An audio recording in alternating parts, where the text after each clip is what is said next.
Hi friends, welcome to my channel. இன்றைக்கி நம்ம வீடியோவில் குலாப் ஜாமுன் எப்படி செய்யுதுன்னு பார்க்கலாம் வாங்க. நான் வந்து இன்ஸ்டன்ட் குலாப் ஜாமுன் மிக்ஸ் வச்சு தான் செய்ய போகிறேன். நிறைய பேர் இன்ஸ்டன்ட் குலாப் ஜாமுன் மிக்ஸ் வச்சு செஞ்சாலுமே குலாப் ஜாமுன் சரியாக வராது. நான் யூஸ்வலாக எப்படி செய்வேன் அப்படிங்கிறத உங்கள் கூட ஷேர் பண்ணியிருக்கேன். இன்றைக்கி நான் வந்து ஆச்சியோட royal instant gulab jamun mix எடுத்திருக்கேன். நீங்கள் எந்த குலாப் ஜாமுன் மிக்ஸ் வேணால் எடுத்துக்கலாம். எல்லாத்துக்குமே ஒரே ப்ரொசீஜர் தான். ஃபஸ்ட்டு வந்து மாவை ஒரு பவுலில் கொட்டிட்டு அதுக்கப்புறம் கொஞ்சம் 1/4 டம்ளர் வெதுவெதுப்பான தண்ணி எடுத்திருக்கேன் நான். அதாவது ரொம்ப சூடாக இருக்கக்கூடாது, ரொம்ப சில்லுன்னு இருக்கக்கூடாது. அந்த சில்லுன்னு இருக்கிறதுக்கு அடுத்த ஸ்டேஜ் எப்படி இருக்கும் தண்ணி, அந்த அளவுக்கு இருந்தால் போதும்.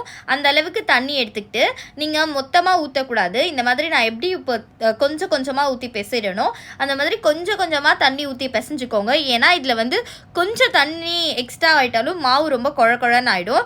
ஸோ ரொம்பவே கொஞ்சம் கொஞ்சமாக தண்ணி ஊற்றி பிசைஞ்சுக்கோங்க. நீங்கள் தண்ணிக்கு பதில் வெதுவெதுப்பான பால் ஊற்றி கூட பிசைஞ்சிக்கலாம். அதே மாதிரி சப்பாத்தி மாவு பிசைகிற மாதிரி உள்ளங்கையிலலாம் வச்சு பிசையக்கூடாது. நம்ம விரல்களாலேயே நல்லா இந்த மாதிரி மிக்ஸ் பண்ணி விட்டுட்டு இருக்கணும் மாவை.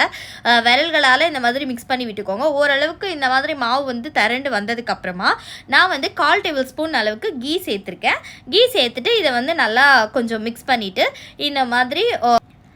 இந்த மாவு பிசைஞ்சு எடுத்ததுக்கப்புறம் ஒரு 10 நிமிஷம் இந்த மாதிரி ஊற வச்சிடலாம். அந்த டைமில் வந்து நம்ம சைடில் ஜீரா ரெடி பண்ணிக்கலாம். நான் இன்றைக்கி அந்த ஒரு பேக்கெட் குலாப் ஜாமுன் மிக்ஸுக்கு 1/2 கிலோ அளவுக்கு சுகர் சேர்த்துருக்கேன். 500 கிராம் சுகருக்கு 1/2 லிட்டர் தண்ணி, அரை கிலோ சுகருக்கு 1/2 லிட்டர் தண்ணி சேர்த்துட்டு ஹை ஃப்ளேமில் நீங்கள் ஒரு 5 நிமிஷம் இதை வந்து நல்லா குக் பண்ணணும். அந்த ஜீராவை, அதாவது உங்களுக்கு ஒரு கம்பி பதம் வரக்கூடாது, அரை கம்பி பதமில் வந்து நீங்கள் ஆஃப் பண்ணிடணும். கம்பி பதம்னா அதாவது கம்பி பதமும் வந்திருக்க, ஒரு கம்பி பதமும் வரக்கூடாது, சுத்தமாக வராமலும் இருக்கக்கூடாது. இப்போ நான் வந்து காட்டுறேன் பாருங்கள். நம்ம இப்படி பண்ணும்போது ஒட்டியும் இருக்கணும், ஒட்டாமையும் இருக்கணும். அதுதான் அரை கம்பி பதம். உங்களுக்கு கம்பி பதம் பார்க்க தெரியலனா இதை வந்து ஹை ஃப்ளேம், எல்லாத்தையும் சுகரு வாட்டர் சேர்த்துட்டு ஹை ஃப்ளேமில் ஒரு 5 நிமிஷம் நீங்கள் வந்து அந்த சர்க்கரையெல்லாம் நல்லா கரைய விட்டுட்டு 5 நிமிஷம் கழிச்சிங்கனாவே உங்களுக்கு பாக ரெடி ஆகிடும் 5 to 7 மினிட்ஸில். அதுக்கப்புறமா நீங்கள் வந்து இந்த மாதிரி ஒரு நான் பவுலில் தனியாக மாற்றிக்கிறேன். நீங்கள் அதே பாத்திரத்தில் வைக்கிறதுனாலும் பரவாயில்ல. எனக்கு வந்து கொஞ்சம் அகலமான பாத்திரமாக இருந்தால் நம்ம குலாப் ஜாமுன் வந்து பொரிச்சு போடும்போது நல்லா இருக்கும் ஊறுறதுக்கும். அதுக்கப்புறம் நம்ம அதை எடுக்கும் போதும் அது ஒன்றுக்கு ஒன்று அடிப்படாமல் இருக்குன்றதுக்காக நான் அகலமான பாத்திரத்தில் ஃபில்டர் பண்ணி மாற்றிக்கிட்டேன். ஏன்னா சுகரில் சம் டஸ்ட்டும் இருக்கும்னு சொல்கிறதுனால நான் ஃபில்டர் பண்ணி மாற்றிக்கிட்டேன்.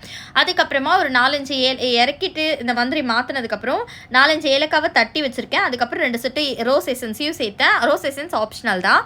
அதை சேர்த்துட்டு இந்த மாதிரி மூடி வச்சுட்டேன். அந்த சுகர் சிரப் வந்து சூடாக இருக்கும் போதே நம்ம வந்து குலாப் ஜாமுனையும் பொரித்து அது கூட சேர்த்தா தான் நல்லா அது வந்து சுகர் சிரப்பை அப்சர்வ் பண்ணுறதுக்கு கரெக்டாக இருக்கும். இப்போ வந்து நம்ம மாவை வந்து உருட்டி எடுத்துக்கலாம். எப்படி வந்து நமக்கு இதை கிராக் விழாமல் ஷேப்பாக வரும்னா, முதல்ல கொஞ்சம் அந்த மாவு எடுத்துகிட்டு உள்ளங்கையில் 2 வாட்டி அழுத்தி தேய்ச்சிட்டு அதுக்கப்புறமா ரவுண்ட் பண்ணிங்கன்னா இந்த மாதிரி சூப்பராக ரவுண்ட் ஆகிடும். அதுக்கப்புறம் எண்ணெய் வந்து லைட்டாக சூடாகணும் இல்லைங்களா. எண்ணெய் ஊற்றி நல்லா சிம்லேயே வச்சு அதை வந்து காய விடுங்க எண்ணெயை. அதுக்கப்புறமா சிம்லேயே வச்சு தான் வந்து பொரிச்சு எடுக்கணும்.